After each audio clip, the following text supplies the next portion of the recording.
acabei de saber, assim, uma conversa hoje de manhã, de uma coisa que foi, assim, para mim foi uma completa novidade, uma verdadeira, eu não sei nem exatamente como dizer isso, né? Por quê? Porque circula entre a gente, né?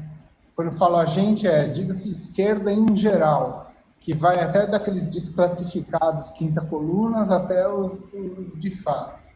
A versão, e eu comprei isso, acho que você comprou isso também, de que houve uma irritação dos Estados Unidos com o protagonismo brasileiro em termos de política internacional, quando ele começou a se projetar demais com o Odebrecht, o escambau, nos países do Istmo, lá na É. América Central e no Caribe, né? Sendo um mini-me do que os Estados Unidos fazem, que você tem uma confusão entre o capitalismo desse país com a sua estrutura estatal. Então, a Odebrecht, olha só, Odebrecht, Rede Globo, são entidades paraestatais, sem o Estado, sem o anúncio do Estado, bancando até a Rede Globo se viabilizar, e até aqui ela é inviável financeiramente, sem os anúncios do Estado, não existiria. E era interesse da ditadura ter a rede, foi a primeira rede nacional e tal, então é justificado. A Globo é deletéria, mas a estrutura é interessante o projeto nacional se for bem usado. Mesma coisa as empreiteiras, sem o Estado elas não vivem. Então, elas não são empresas privadas, são entes paraestatais que não ousam dizer o próprio nome. Até assim, se você quer quebrar a Globo, você fala, privatize-se a Globo, ela não é privada, ela é um ente paraestatal.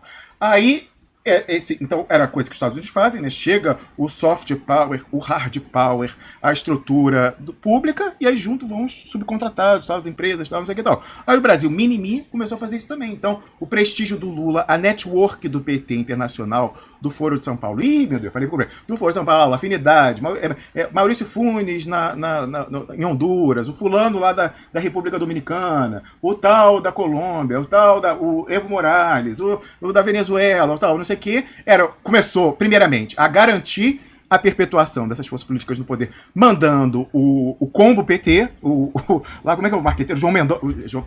João Mendonça, não, misturei os dois. Duda Mendonça, era o primeiro. A Duda Mendonça. João, não, mas era o outro, era o João.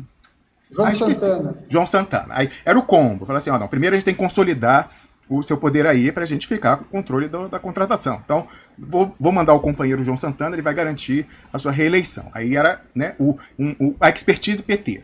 Aí mandou isso, né? Mandou a expertise PT de financiamento de campanha. Estamos aí com as contas do Odebrecht dando o caixa 2 para essa galera toda. No Panamá também. Então, eles já mandavam o João Santana e mandavam o cheque que ia pagar o João Santana. Aí a pessoa. Atenção, aqui não tem juízo moral. Vamos dizer que era os fins justificam os meios, era bom, né, governo popular, alinhar tal. Então, vamos partir dessa suposição.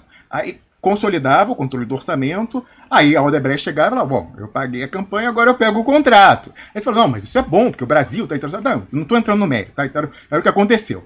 Aí, então, o PT começou a fazer o que os Estados Unidos fazem. Aí, isso gerou esse incômodo, então, Piero lá. Então, a política externa altiva e ativa não era só político-administrativa, era do capitalismo brasileiro. Então, chegava, o pessoal formava a rede e ia lá, as empreiteiras ganharam os contratos, Piero lá. Aí é que vem a novidade, que foi me falada por um militar, numa conversa que eu tive.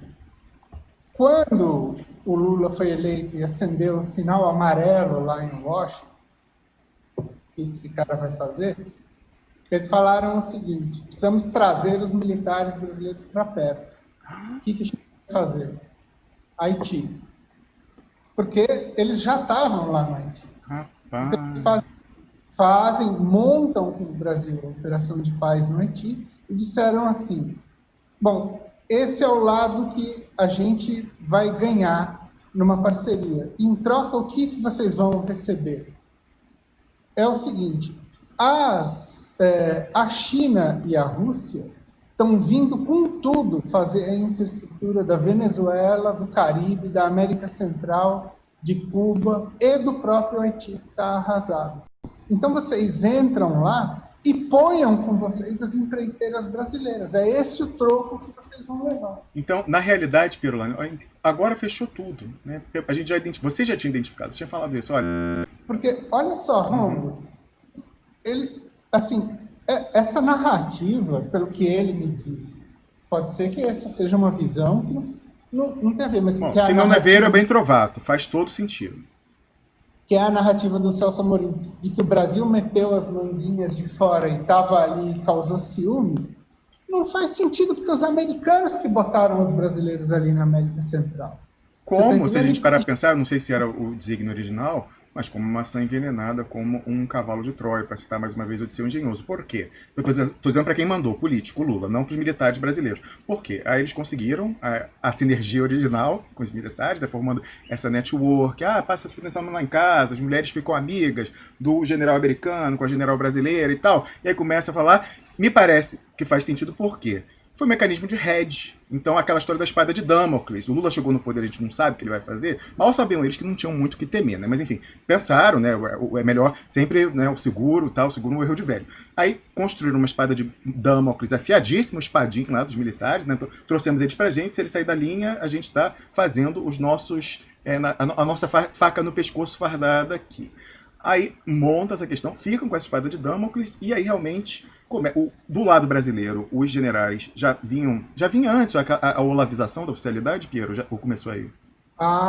Essa é antiga, década de 90. Então eles já estavam também aí por alguma coisa trabalhando a guerra híbrida interna, que foi a primeira, para dentro dos quartéis. Aí, então, eles conseguem construir essa sinergia, né, com os oficiais brasileiros, que agora está até de direito lá com o general, o David, o David, que é Anselmo, né, acho que é Anselmo, não sei, enfim, Alcides, que virou David, né, lá no Southcom e tal, e aí, então... Mas é que o David é outro.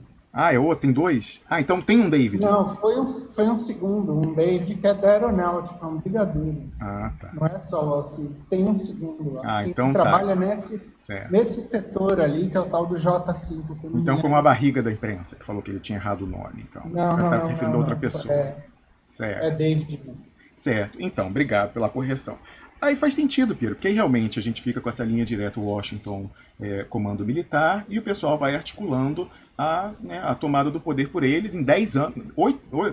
10 anos, grosso. Não, 10 anos não, então um pouquinho mais, né? Se a gente pegar esse marco aí já de 2003, a coisa do Haiti foi uma maçã envenenada, porque isso certamente mexeu com a vaidade do Lula, do Celso Amorim, de olha, o Brasil agora é do primeiro time, a gente chefia missões internacionais, trouxe as empreiteiras, os americanos foram construindo o dossiê, né, e tal, e pegaram esses militares e construíram uma espada de Damocles, que não precisou ser usada, porque o Lula, assim, né, botou a manguinha de fora, mas não usou muito, né, no cenário internacional.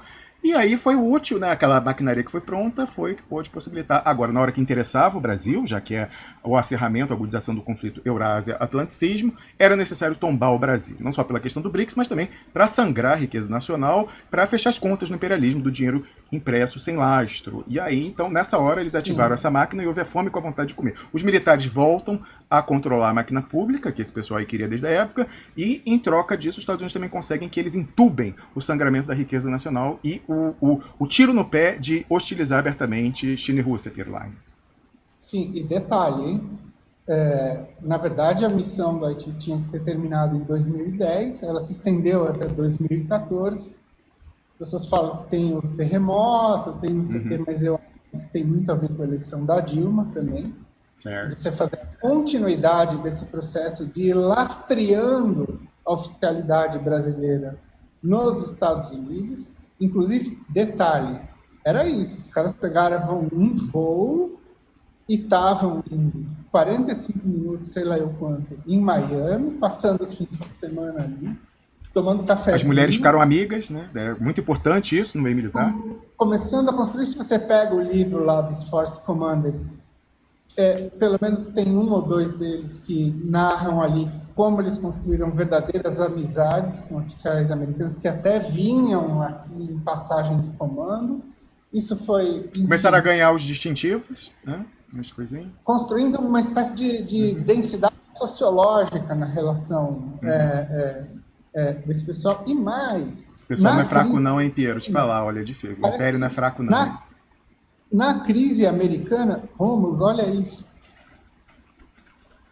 Parece que o que teve de oficial que estava servindo no Haiti, que comprou apartamento devoluto em Miami, assim, esse não é de cair para trás, não é não? Olha, o Império não é fraco não, hein, Piero? Realmente, quem foi que falou? Aliás, na sexta-feira passada, o Elias Jabbour e o Pepe Escobar convergiram, falando, olha, isso aí, o Império está decadente, é a tendência, agora vai levar muito tempo, e eles são agressivos até no limite kamikaze. Fala, não, não é meu, não vai ser de ninguém. Né? O menino sai com a bola, ninguém vai jogar. Se o mundo não vai ser meu, não vai ser de ninguém, eu aperto o botão vermelho. Então, realmente, olha, que sofisticação essa aí. Olha, sofisticadíssima. Mexeram com a vaidade do Lula, do Celso Amorim. Com isso, pegaram para ele dos militares, né? E teceram essas redes sociológicas, como você coloca. E aquela maquinaria foi útil na hora que eles precisavam rifar o Brasil em interesse próprio. Olha. Aí tem que ter o fair play. Tem que ter o fair play, Pedro. Chapô, né? Tira o chapéu. Realmente, jogada de mestre. Não, e realmente, estendendo a missão de até 14, justamente quando? Reeleição de Dilma. Ali, meu caro, a reeleição da Dilma, assim, como a gente sabe, tem o Bolsonaro lá na AMAN, 15 dias depois, mas foi quando eles, assim, terminaram a fase de estudos e preparação e falaram, bom, agora daqui para frente é a ação. Com essa aí, a gente vai conseguir fazer o negócio virar o jogo fácil, fácil, fácil. E foi isso que eles fizeram, exatamente. Lembrando que, como você muito bem anotou, desde o início tinha militar na ENCLA, que já era a frente... Cara, os caras operam em várias, né? Eles têm o maior orçamento de defesa, inteligência e tal.